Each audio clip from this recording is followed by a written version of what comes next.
At this regional meeting, which has brought together heads of government and security of Lake Chad Basin countries and donor countries, international and humanitarian organizations, the task at hand is to review common concerns about the protection of populations affected by the Boko Haram insurgency in the region, particularly refugees and the internally displaced.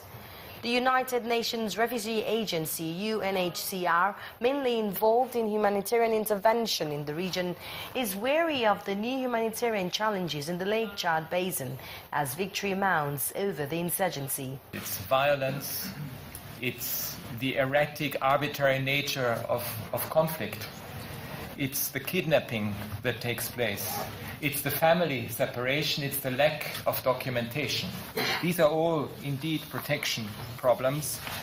And if, for instance, documentation is not addressed, there is a huge issue about access to services. There could even be a risk of statelessness. But there is a need to pay attention to some issues now, such as the fast demographic growth in cities harboring displaced persons and possible implosions that may arise from the long-term challenge of displacements. Forced displacement of poor rural communities to urban settings. The long-term challenge is how humanitarian actors and development practitioners can collaborate to manage the city of Maiduguri, to manage the trade challenge, the infrastructure challenge, how to get all these kids in school. Because the governor of Maiduguri, or of Borno State, I should say, his real challenge is that Maiduguri has grown from 1 million people to 2.6 million people overnight.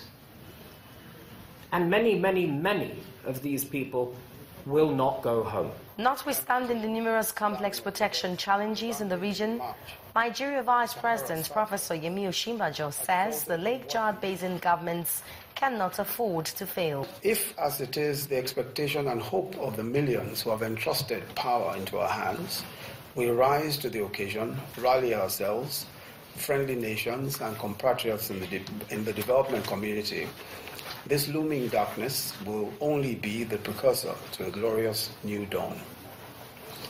We simply cannot afford to fail. Comprehensive action plans for all levels of government of affected countries are expected at the end of this meeting, as well as a map of international support towards responding to the most urgent needs of these affected populations.